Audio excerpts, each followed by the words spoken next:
Vous vous souvenez de ça? Les cassettes? Ben, j'en ai retrouvé deux. Voilà. Los Calchakis, la flûte sahardienne à travers les siècles, et l'autre c'est toute l'Argentine. C'est deux super enregistrements. En cassette. Je savais même pas que j'avais ça. Cassette, hein, vraiment, hein, cassette. L'autre aussi. Hein. Bon, je suis pas là pour ça. On n'est pas là pour ça. Je suis là pour vous jouer une de mes compositions, si j'y arrive. C'est toujours le problème. C'est ce que me disait un ami avec qui j'ai enregistré énormément, Jeff Alcaraz, dans son studio FM. On a fait plus de 10 disques ensemble. Et il me disait toujours, tes compositions, elles sont très bien, mais pour les jouer, parfois c'est ultra complexe. Voilà, c'est comme ça. Bon, celle-là, elle n'est pas ultra complexe, elle est juste bien.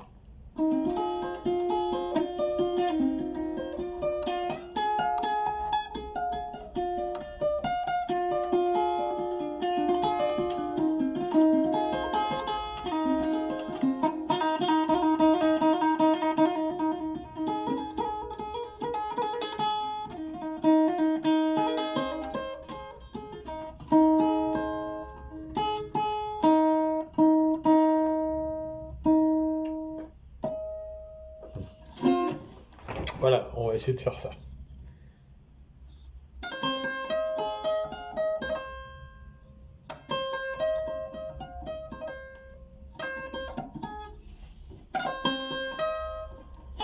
Ce qui est compliqué avec cet instrument, donc c'est une bandoria que j'ai transformée, que j'ai récupérée déjà cassée, que j'ai réparée, et que j'ai transformée un peu comme si c'était un rondoro. Bon, le problème, c'est que il y a des clés qui correspondent pas, et au niveau des cordes, c'est assez particulier. Alors selon les morceaux, ça se passe très bien, et selon d'autres, c'est très complexe. Je recommence. Ça s'appelle, j'ai oublié de vous le dire, ça s'appelle Yurak.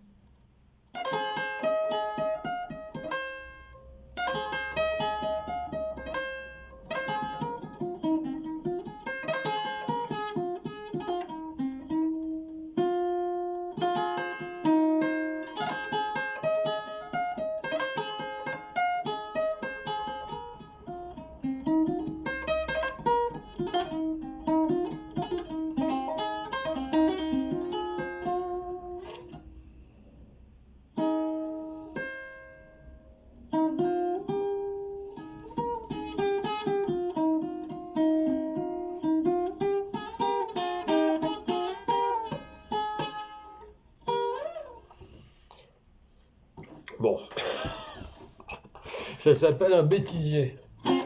En fait,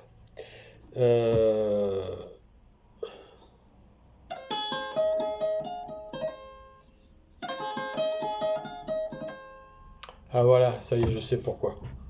Parce que je me disais, il y a un truc qui va pas dans mon cerveau. Non, non, ça va très bien. Mais comme je pense à plein de trucs en même temps, parce que je suis toujours en ébullition sur des tas de sujets, que là, je me suis trompé en fait, parce que j'ai commencé par la seconde partie de ce morceau, et pas par la première. Parce qu'en fait, c'est un morceau qui est coupé en deux parties, qui sont liées.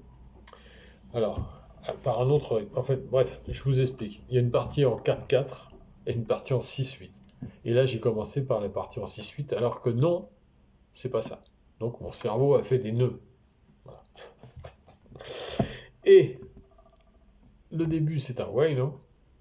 Ensuite, au milieu, il y a un Tundiki qui s'emboîte sur un 6-8 que je qualifierais de... Ouais, je sais pas, c'est compliqué. Moi, je le verrais plus comme une bomba de l'équateur.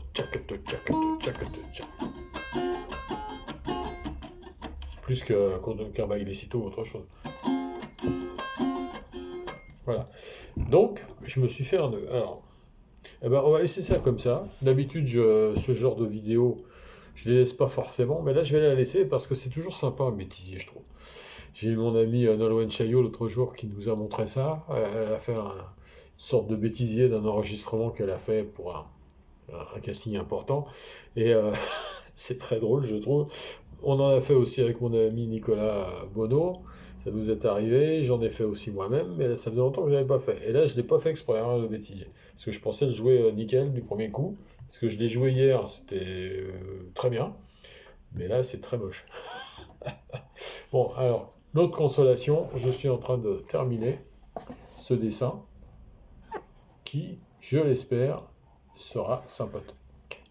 Voilà. C'est un tout petit lot de consolation, mais c'est mieux que rien. C'est pas fini encore, il y a du boulot. Et ah oui, 5 minutes 46 pour pas dire grand chose, encore une fois. J'adore ces vidéos. Donc, oui, parce que normalement ça commence par.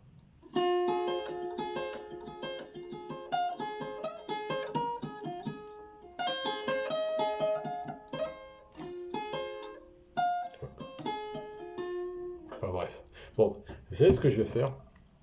Je vais comme disait un ami argentin, faut travailler, faute del sol. Eh ben, et voilà. Il n'y a pas de secret. Pourtant, hier, c'était super, hein. Mais c'était hier. Et là, on est aujourd'hui. Voilà, donc bon, c'est pas plus grave que ça, hein, parce que de toute façon, ça n'a aucune importance, premièrement. Deuxièmement, rire, en ce moment, c'est quand même plutôt de bon augure, vu tout ce qui se passe dans le monde et chez nous en France, mais pas que, je sais qu'il y a partout, c'est compliqué. Et puis, bon, c'est l'essence même de la musique. Si on rigole pas dans la musique avec un bon verre de vin, ou aussi du maté, hein, ça peut être du maté, ou les deux, l'un après l'autre, et puis manger des bonnes choses en bonne compagnie, à quoi ça sert? Moi, toute ma vie, j'ai passé ma vie à être artiste, comme je vous l'ai déjà dit, plusieurs fois, plein de fois même, et j'ai passé surtout ma vie à passer du bon temps. Parce qu'en fait, c'est quoi tout ça? C'est que du bon temps qu'on a pour nous, mais qu'on partage avec les gens, qu'on donne à tout le monde. Voilà, ça, c'est franchement apporter du bonheur aux gens quand on est sur scène, hein. Qu'on soit amateur ou professionnel, hein, c'est pas une question d'être forcément professionnel, non, non. Faire un spectacle, qu'on travaille, qu'on présente, on le fait du mieux qu'on peut, dans quel que soit le rythme, pas le rythme, je suis obsédé par le rythme, par le style de musique, que ce soit les musiques d'Amérique latine ou que ce soit autre chose. Comme mon ami Nolwenn Chaillot l'autre jour, qui était dans la chanson plus anglo-saxonne. Ou d'autres, mon ami Séverine Nels, qui chantent parfois des vieilles chansons françaises dans les cabarets à Montmartre ou ailleurs. Et puis d'autres, non, je peux en citer plein. Là, je parle de mes amis, évidemment. Mais en fait, c'est ça, c'est passer un bon moment avant tout, partager avec les gens, et puis même s'il n'y a pas de public et qu'on est entre nous, ben, au moins passer un bon moment, à rire, à boire un petit coup, c'est agréable, hein, comme disait la chanson. Puis bien manger des trucs sympas. Moi, j'ai des souvenirs d'assado, par exemple, avec mon ami Nicolas Pérez González, fils, Nicolasito, et sa famille, et des amis et tout, et c'était génial. On a passé des dimanches incroyables. Bon, on était parfois, moi notamment, la ligne droite était compliquée à suivre, hein, c'est vrai. Au bout de plusieurs heures d'apéro, d'assado, enfin de tout, quoi, c'était vraiment ultra complexe, hein. Mais c'est ça la vie. Voilà. Combien de temps il nous reste à vivre? Voilà, ça c'est intéressant, j'en ai jamais parlé de ça. Mais combien de temps il nous reste à vivre à nous, à chacun de nous? Et on n'est jamais égaux devant un décès, devant la mort. Moi, souvent, je me pose la question, et je me la suis posée vraiment depuis très très petit. Ça, je m'en souviens que vers 5-6 ans, j'y pensais déjà. Et en fait, j'ai eu une chance, comme je l'ai dit, monumentale, parce que j'ai profité. J'ai fait des trucs absolument incroyables, que je vais pas, vous inquiétez pas, je vais pas vous les raconter une fois de plus, hein. Il y en a d'autres qui s'en chargent de raconter leur vie 50 000 fois. Non, non, moi, c'est bon. J'ai donné, j'en parle parfois par petits bouts, parce que ça sert à la conversation. Comme disait Rému dans les films Marius, etc., de Pagnol, disait, quand c'est utile à la conversation, voilà. Bon, ben là, c'est pas utile. Mais ceci dit, j'ai eu beaucoup de chance, et ça, je peux le dire, et je le dirai jamais assez, à tout point de vue, d'être arrivé à 66 ans, et d'avoir fait tout ce que j'ai fait. C'est hallucinant. Et tout ça en rigolant. Voilà. je parle vraiment du métier de musicien, hein. Je parle pas, parce que évidemment, j'ai pas toujours rigolé toute ma vie sur d'autres sujets. Mais là, franchement, dans la musique, moi, j'ai des centaines d'heures en studio avec mon ami Jeff Alcaraz, dont j'ai parlé juste avant. Qu'est-ce qu'on pouvait rigoler, quoi. Franchement. Et puis après, quand on allait, je sais pas, avec Los Del Sol dans les télés, dans les radios, les tournées, on prenait l'avion, j'allais dire le bateau, oui, le bateau, on a pris le bateau plusieurs fois. Même l'hélicoptère, alors, pour vous dire. Bon, le train, évidemment, la voiture, etc. Et il manquait plus que la calèche, hein. Et tout ça en rigolant. C'était extraordinaire, des moments incroyables, incroyables.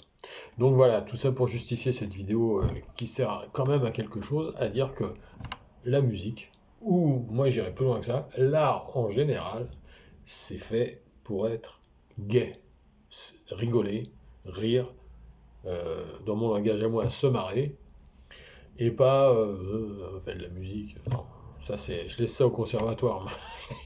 Moi le conservatoire, j'y suis allé, j'ai même un premier pot de flûte avec, mais une année, hein, après c'est de l'air, hein, parce qu'alors franchement, dans le genre qui te donne envie de tout arrêter en musique, après chacun voit midi à sa porte, mais pour moi c'était au revoir et le plus vite possible.